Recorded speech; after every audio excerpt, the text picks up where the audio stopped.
Info 5, podcast with kelompok 5.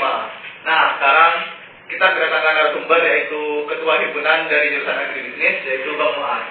Boleh perkenalan diri Bang Muaz? Oke, halo teman-teman semuanya. Perkenalkan, nama saya Muaz Isamul Musayyib. Saya sekarang berada di semester 4 dan alhamdulillah kemarin terpilih menjadi Ketua Himpunan Mahasiswa Agribisnis.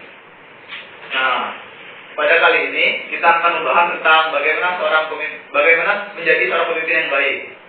Nah, pertama-tama bisa Bang Muaz mendefinisikan seorang pemimpin yang baik itu gimana? Kalau mungkin definisi pemimpin yang baik itu tergantung pandangan masing-masing orang ya. Mungkin Tio dan aku berbeda dalam pandangannya, tapi mungkin kita bisa melihat yang umumnya. Yang terutama tuh pemimpin yang baik itu yang bisa mengayomi para anggotanya, benar gak? Kan? Yang mengayomi. Terus pemimpin yang baik itu bukan hanya memikirkan ego dirinya sendiri, tapi dia lebih memikirkan gimana sih cara meredam egonya dan terus menghasilkan jalan diskusi yang baik kayak gitu. Pemimpin yang baik adalah pemimpin yang komunikasinya kepada anggotanya baik, tidak ada kesalahpahaman. Kalau ada kesalahpahaman diatasi detik itu juga kayak gitu. Tidak berlarut sehingga menjadi problem yang besar kayak gitu. Terus pemimpin yang baik itu pemimpin yang bukan hanya ia ingin didengar terus, tapi ia juga ingin mendengarkan keluh kesah para anggotanya. Dan juga pemimpin yang baik itu menurut saya sendiri adalah pemimpin yang sebenarnya tidak menganggap dirinya pemimpin, tapi menganggap dirinya adalah seseorang yang bisa membuat orang lain mendapatkan tujuan dari sebuah organisasi kayak gitu. Kayak misalnya tujuan organisasi orang lain itu ini public speaking, ya pemimpin itu tugasnya kayak. Kalau misalnya anggota mau public speaking bagus gimana?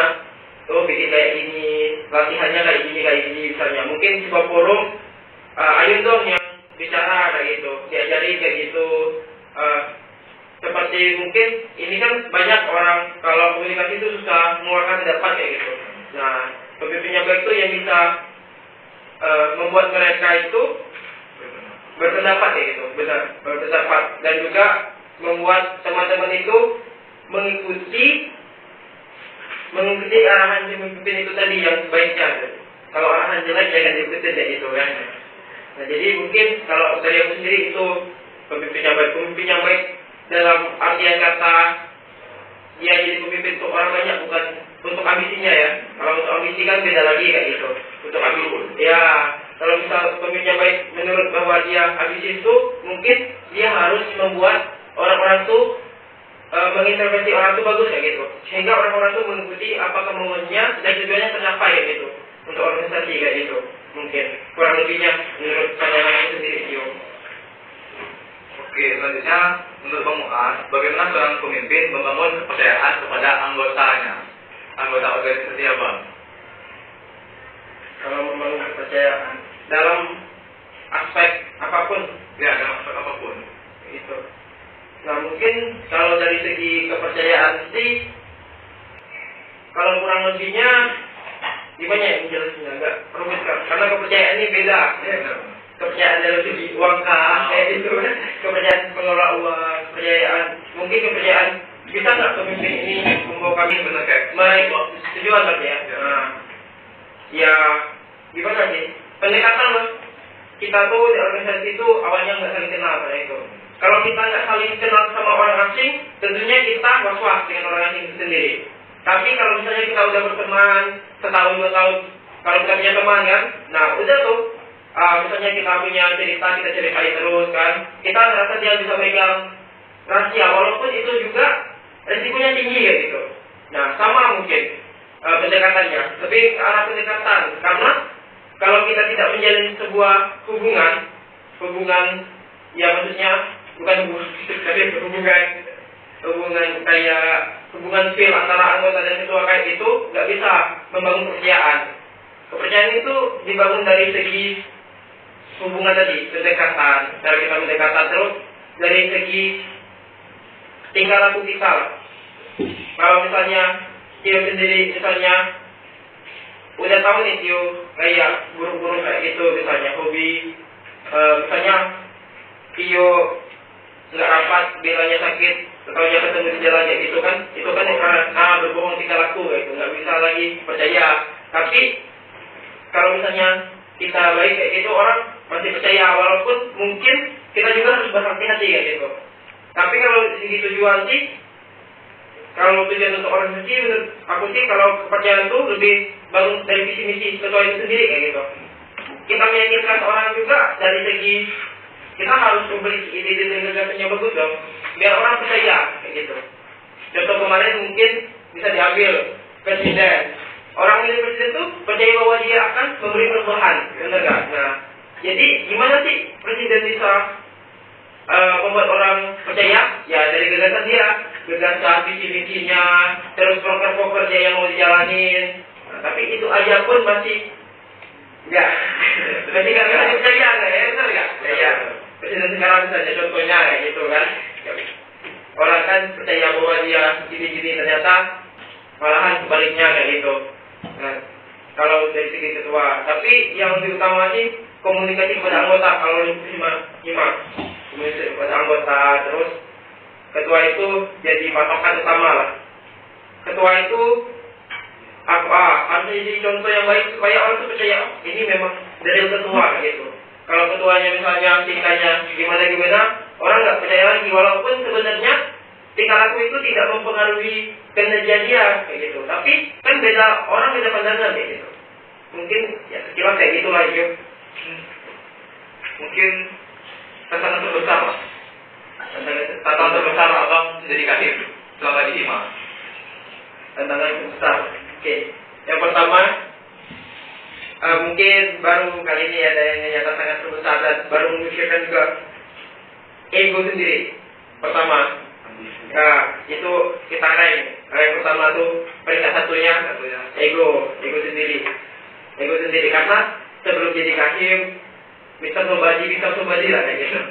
Bukan siapa-siapa menjadi siapa kayak gitu, menjadi seseorang kayak gitu. Nah, jadi mungkin ego kayak aku ketua, terus kalian harus ikut aku, walaupun belum pasti argumen aku tuh selalu benar kayak gitu. Nah, tapi karena aku ego tinggi, kalian nggak boleh, kalian harus ikut aku udah paling benar karena aku ketua kayak gitu. Kemarin itu mungkin 1 bulan 2 bulan pernah mengalami fase kayak gitu, kayak memang baru berapi-api kayak gitu. Nah, kalau misalnya orang aja naik motoran seminggu kayak gitu, 2 minggu kan, berapi-api. Nah, jadi mungkin itu ego sendiri. Dan yang kedua itu ke arah pendekatan orang, karena orang beda-beda pendekatannya. Ada yang berperan, ada yang mungkin pendiam, nggak bisa disinggung, nggak bisa diajak, harus bicara lemah lembut kayak gitu. Sedangkan tipe aku sendiri ya cuma satu tipe kayak gitu. Aku sendiri tipe orang yang nggak bisa, mungkin itu tadi kurang dalam melihat bahwa ini orang ini kayak mau kayak gitu. Karena aku misalnya kita orang bangga kan, ya belak-belakan gitu. Mungkin itu juga. Terus cara mendorong yang ketiga tuh susahnya tuh SDM sebagai sendiri, sebenarnya sebagai sendiri. Karena mungkin kebanyakan juga baik angkatan 23, angkatan 24, mungkin ada yang berpesan ke organisasi, terus mungkin tujuannya masuk organisasi beda tujuan dengan kebanyakan orang. Ya mungkin biar untuk keren-kerenan kayak gitu mungkin. Jadi sebenarnya hal apa sih yang menjadi negatifnya kalau kayak gitu? Susah mendorongnya. Kayak misalnya ada proker kayak gitu. Nah, jadi aku sendiri memang mesti turun tangan.